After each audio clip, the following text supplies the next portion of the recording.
السلام علیکم ورحمۃ اللہ وبرکاتہ۔ معزز ناظرین، کیسے ہیں؟ طبیعت سے ٹھیک ہے؟ اللہ تعالیٰ آپ کو خوش رکھے، جہاں بھی رہیں خوش رہیں، اللہ آپ کا حامی و ناصر ہو۔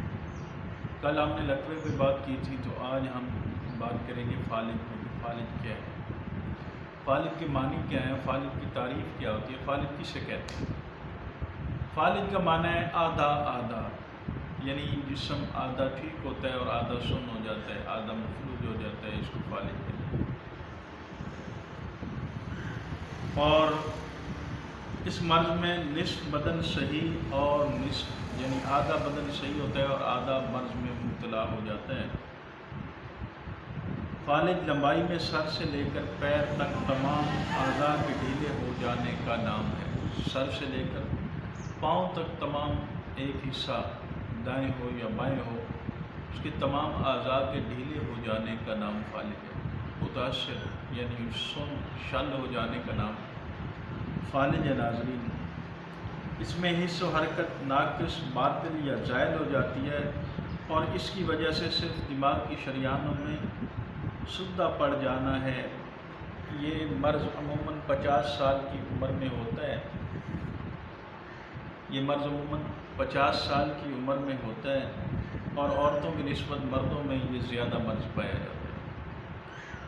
استرخاء عام معنوں میں اور فالج کا لفظ خاص معنوں میں استعمال۔ استرخاء بھی اس کا نام ہے اور فالج بھی اس کا نام ہے۔ شل کے معنی ہے ہاتھ پاؤں کا خشک ہو جانا۔ شل کسے کہتے ہیں؟ ہاتھ اور پاؤں کا خشک ہو جانا، اس کو شل کہتے ہیں۔ مگر کسی عضو کی حس و حرکت کا زائل ہو جانا بھی شل کے معنوں میں پایا جاتا ہے، اس کو بھی شل کہتے ہیں کہ کسی عضو کا حرکت سے زائل ہو جانا، یعنی اس کا حرکت نہ کرنا، اس کو بھی شل کہتے ہیں۔ ناظرین، فالج کی اقسام 4 ہیں: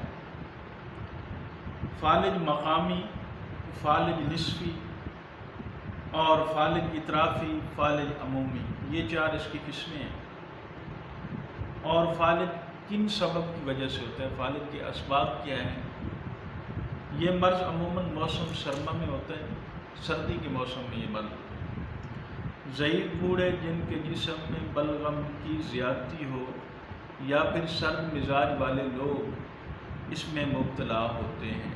بلغم کی زیادتی جسم میں ہو تو بھی فالج ہو جاتا ہے، یا جسم میں سردی زیادہ ہو، معدے کا ٹھنڈا ہونا، جسم کا ٹھنڈا ہونا، یہ بھی یعنی بی پی لو ہو جانے کی وجہ سے بھی فالج ہو جاتا ہے، بی پی ہائی ہو جانے کی وجہ سے بھی فالج ہو جاتا ہے۔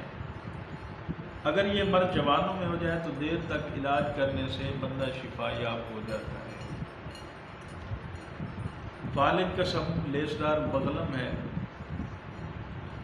لیسدار بلغم ہے جو مجاری دماغ کو مسدود کر دیتا ہے۔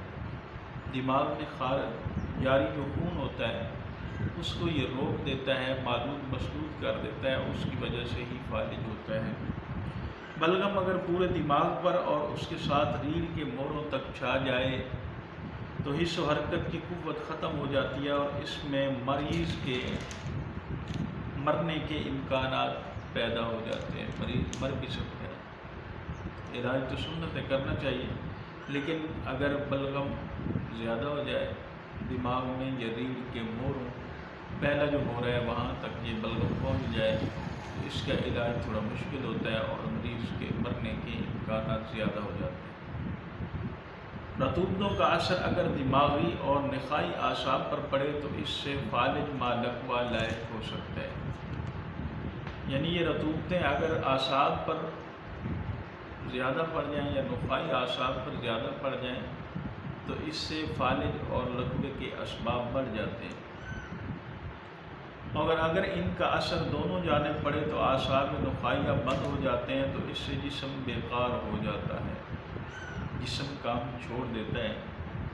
اور اگر یہ رطوبتیں صرف ایک جانب کے اعصاب نخاعیہ پر پڑے تو فالج پیدا ہو جاتا ہے۔ یعنی اس کی رطوبتیں اگر جسم کے ایک سائڈ پہ پڑ رہی ہیں تو پھر فالج ہوتا ہے، اگر پورے جسم پہ پڑے تو پھر بندے کا جسم سن ہو جاتا ہے، بندہ حرکت نہیں کر سکتا، پورا جسم سن ہو جاتا ہے۔ یہ ایک عصبی مرض ہے اور یہ زیادہ تر بڑھاپے میں ہوتا ہے۔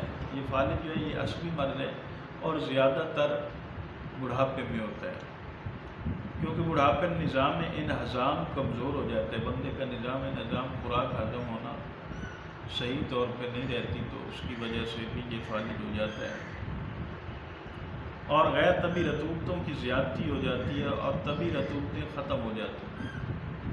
غیر طبی رطوبتیں ان کی زیادہ، جیسے بلغم ہو گئی یا اور رطوبتیں ہیں، یہ زیادہ ہو جاتی ہیں، بلڈ پریشر کا بڑھ جانا، یہ چیزیں زیادہ ہو جاتی ہیں، اور جو طبی رطوبتیں ہیں وہ کم ہو جاتی ہیں، جس کی وجہ سے یہ فالج ہو جاتا ہے۔ یا کسی وجہ سے دماغ کی طرف خون کا دباؤ بڑھ جاتا ہے تو رگیں نازک اور خستہ ہو جاتی ہیں۔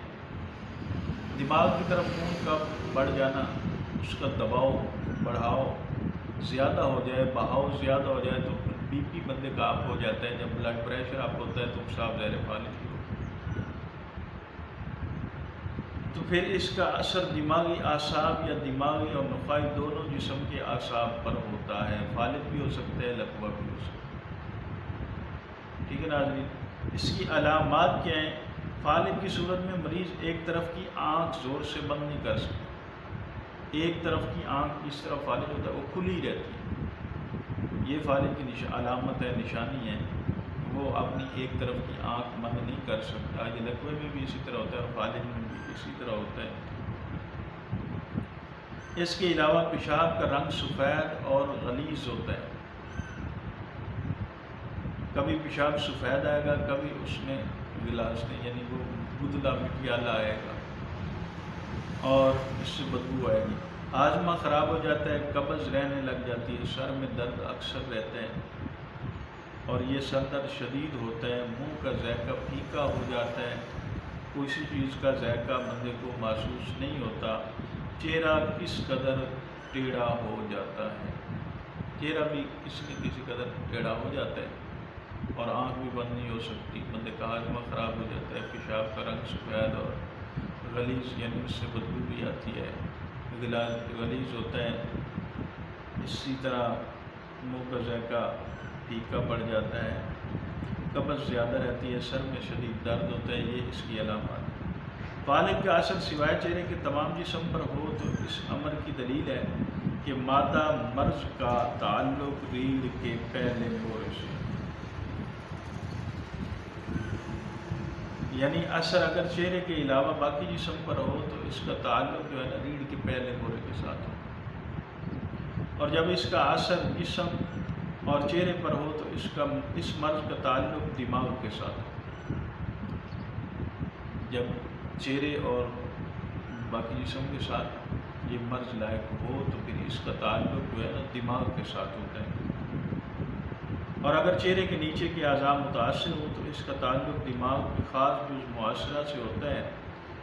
مرض فالج میں نہ صحیح طور پر بولا جا سکتا ہے اور نہ ہی صحیح طور پر چلا جا سکتا، بندہ صحیح بول بھی نہیں سکتا، زبان میں اٹکن آ جاتی ہے، یا زبان بالکل بندہ ایسے بولتا ہے کسی کو سمجھ نہیں آتی، یعنی یہ زبان بھی شل ہو جاتی ہے فالج کی وجہ سے، تو یہ صحیح طرح حرکت نہیں کر سکتی، یہ اللہ تعالیٰ کی بہت بڑی نعمت ہے۔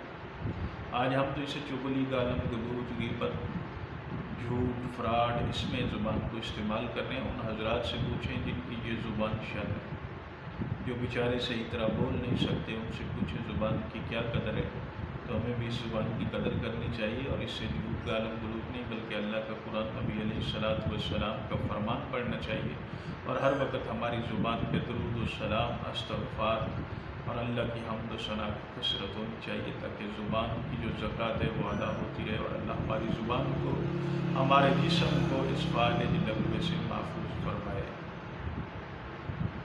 فالج کا علاج کیا ہے؟ سب سے پہلے آپ حضرات نے مریض کو ریسٹ دینا ہے، ٹھیک ہے جی، اس کے بعد اس کے جسم کو حرارت پہنچانی ہے، جسم کو ڈھانپ کے رکھنے کو کمبل وغیرہ یا چادر وغیرہ سے، تاکہ اس کو سردی نہ لگ سکے۔ دوسرے نمبر پہ آپ نے روغنیات کی مالش کرنی ہے، کیا کرنا ہے؟ جسم پہ روغنیات کی مالش کرنی ہے، اور مال اصل 1 گنا شہد 10 گنا پانی ملا کے اس کو چولہے پہ رکھنا ہے، جب اس کا ایک حصہ جل جائے گا، 9 حصے باقی رہ جائیں گے، تو اس کو اتار لینا ہے اور اس میں عرق و زبان ملا کے مریض کو پلانا ہے۔ اور اس کا علاج جو ہے آپ نے وہ لقوہ والا جو میں نے نسخہ بتایا اس میں اس کا علاج بتایا کہ آپ نے کرنا ہے۔ اللہ آپ کا حامی ناصر ہو۔